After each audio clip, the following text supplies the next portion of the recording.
பங்களாதேஷ்ல ஒரு பெரிய புரட்சி நடந்திருக்கு. ஷேக் ஹசீனா ஊரை விட்டு ஓடி போயிட்டாங்க. அவங்களுடைய அரண்மனையை மக்கள்லாம் உள்ள போய் சூறையாடி இருக்காங்க. இது பொலிட்டிக்கல் ஃபியூச்சர் ஆஃப் பங்களாதேஷ் எப்படி இருக்கும் அப்படின்னு பாத்தீங்கன்னா, பங்களாதேஷ் லிபரேட் ஆனது 26 மார்ச் 1971. அந்த ஹாரோஸ்கோப் போட்டீங்கன்னா தனுசு லக்னம் வருது. 6ஆம் வீட்டுல குரு டிரான்சிட் ஆகுது. ஜென்ரலா 6ஆம் வீட்டுல குரு டிரான்சிட் ஆனாலே ஒரு மாதிரி எதிரிங்களுடைய தொல்லை, பிரச்சனைகள், டிஃபிகல்டிஸ் அந்த மாதிரி வரும். அதை தவிர்த்து புதுசா தசாபுக்தி ஆரம்பிச்சிருக்கு. 2022 சுக்கிர தசை ஆரம்பிச்சிருக்கு. அந்த சுக்கிரன் ராகுவோட இருக்கு தசாம்சத்துல. அதை தவிர சூரியன், சந்திரன், புதன் சனிக்கு 12ஆம் வீட்டுல இருக்கு. சனி மேஷத்துல இருக்கு. 12ஆம் வீட்டுல சூரியன், சந்திரன், புதன் இருக்கு. அந்த இடத்த ராகு டிரான்சிட் பண்ணுது. ஸோ அதனால புதிய தசாபுக்தி ராகு டிரான்சிட்னால இது பெரிய மாற்றங்கள் ஏற்படுகிறது.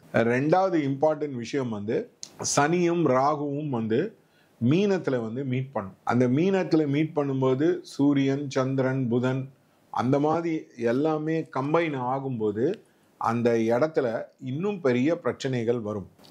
ஸோ பங்களாதேஷ்ல பொலிட்டிக்கல் இன்ஸ்டெபிலிட்டி வரும். அதாவது அரசியல்ல மாற்றங்கள் மட்டும் இருக்காது, பட் ஒரு நிலையற்ற தன்மை இருக்கும். எப்போ பார்த்தாலும் ரொம்ப நிலையற்ற தன்மையா இருக்கும். அரசியல் வாக்களிச்சாலும் அது ஆர்மியோட இன்ஃப்ளூயன்ஸா இருக்கும்.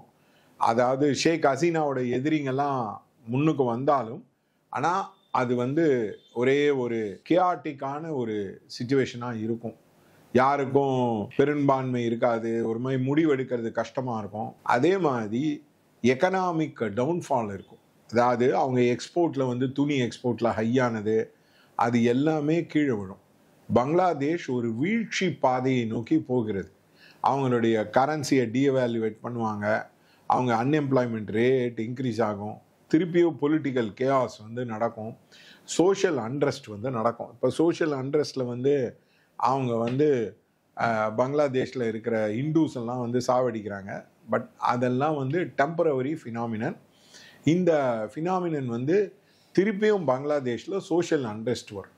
2025-27 ஒரு மாதிரி கண்ட்ரி ஒரு தடம் புரண்டு ஒரு கருப்பு பாதையை நோக்கி போகிற மாதிரி தான் இருக்கும். எதுவுமே பீஸ்ஃபுல்லாக நடக்காது. அந்த கண்ட்ரியில் எக்ஸ்போர்ட்ஸ் விழும். அண்ட் ஆன்டி இண்டியா சென்டிமெண்ட்ஸ் கொஞ்சம் அதிகமாகும். ஆன்டி ஹிந்து சென்டிமெண்ட்ஸும் அதிகமாகும்.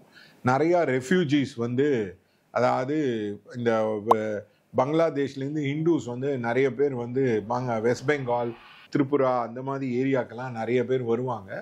ஸோ இது ஒரு பெரிய ஒரு பிரச்சனையான நேரமாக இருக்கும். ஒரு 2.5 வருடங்கள் மிகவும் கடினமான சூழ்நிலை தான் பங்களாதேஷ் போகும்.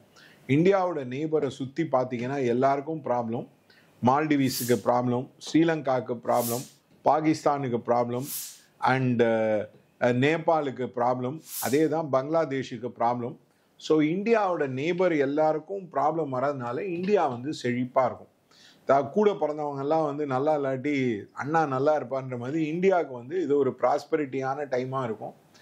சைனா கிட்டேருந்து அப்பப்போ அச்சுறுத்தல் இருந்தாலும் இது ஒரு பெரிய நிலைமையில் போகாது. அதனால் பங்களாதேஷ் ரீஇனாகரேட் பண்ணும். அதே மாதிரி சத்துருசமார பூஜை பண்ணும், ராகு கேதுக்கு பூஜை பண்ணும், நிறைய பேர் இறந்தவங்களுக்கு தர்ப்பணம் பண்ணும். இதெல்லாம் நடக்குமான்னு எனக்கு தெரியவில்லை.